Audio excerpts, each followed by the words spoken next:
নমস্কার বন্ধুরা, আমার চ্যানেলে সবাইকে স্বাগত। আজকে আমি বানাচ্ছি রুই মাছের একটা রেসিপি। এই রেসিপিটা বানালে শুধু এটা দিয়েই ভাত খাওয়া হয়ে যাবে, আর কিছুর দরকার নেই। আশা করছি আপনাদের সকলের খুব ভালো লাগবে। তো আমি 6 পিস রুই মাছ ভালো করে ধুয়ে নুন হলুদ মাখিয়ে নিয়েছি। আর একটা পেঁয়াজ, টমেটো একটা ছোট টুকরো করে কেটে নিয়েছি, 4টে কাঁচা লঙ্কা, আর 2 চামচ মতো নিয়েছি আদা আর রসুনের পেস্ট। আর একটা মিক্সিং জারের মধ্যে কিছু কাজু আর পোস্ত নিয়ে এটাকে পেস্ট বানিয়ে নিলাম। একটু মিহি করে পেস্টটা বানিয়ে নিতে হবে। এবার আমি মাছগুলোকে ভাজবো, তার জন্য কড়াই গরম করতে দিয়েছি। কড়াইটা ভালোভাবে গরম করে নিতে হবে। তারপর ওর মধ্যে আমি সর্ষের তেল দিলাম। রেসিপিটা সর্ষের তেলে বানালেই খেতে ভালো হয়।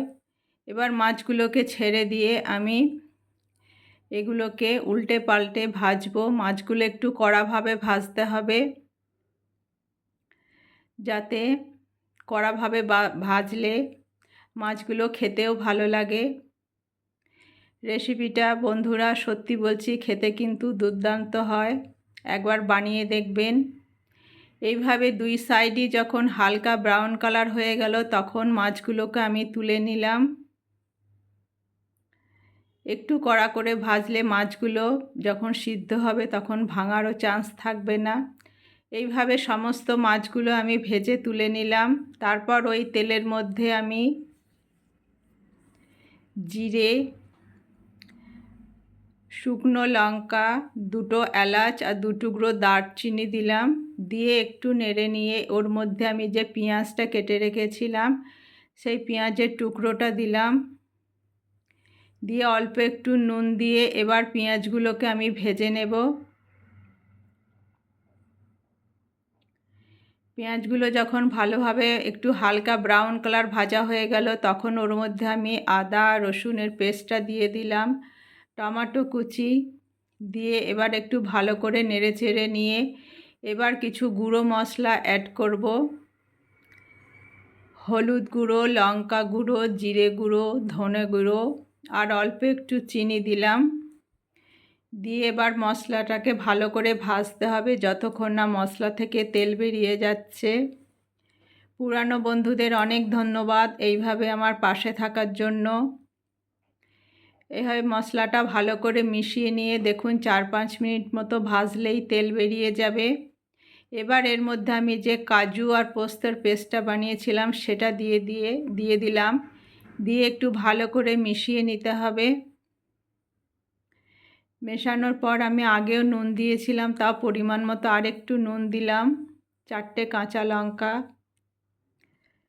দিয়ে এই মশলাটাকেও আবার 2-3 মিনিট মতো একটু ভালো করে মিশিয়ে নিলাম, মিশিয়ে ফুটিয়ে নিলাম। তারপর একটু ঘন ছিল তাই এর মধ্যে আমি একটু জল অ্যাড করলাম। জলটা দেওয়ার পর একটু নেড়ে দিয়ে এটাকে এবার ফুটিয়ে নেব। ফোটানো যখন ফুটতে শুরু করবে তখন ওর মধ্যে আমি ভেজে রাখা মাছগুলো এক এক করে দিয়ে দেব। মাছগুলো দেওয়ার পর একটু খুন্তি দিয়ে নেড়ে দেব যাতে মাছগুলো ঝোলের মধ্যে ডুবে থাকে এবং ভালোভাবে মাছের ভিতরে মশলাও যেতে পারবে। তারপর এটাকে আমি ঢাকা দিয়ে আরও 5-6 মিনিট মতো একটু গ্যাসটা কম করে ফুটিয়ে নেব। তারপর 5-6 মিনিট পরে দেখাচ্ছি, দেখুন এটা পুরো ভালোভাবে হয়ে গেছে। একটু নেড়ে দিলাম, নেড়ে দিয়ে এবার গ্যাসটা বন্ধ করে দিলাম। তৈরি হয়ে গেল আমার রুই মাছের কালিয়া বা ঝাল। রেসিপিটা ভালো লাগলে অবশ্যই লাইক কমেন্ট শেয়ার করে আমার পাশে থাকবেন।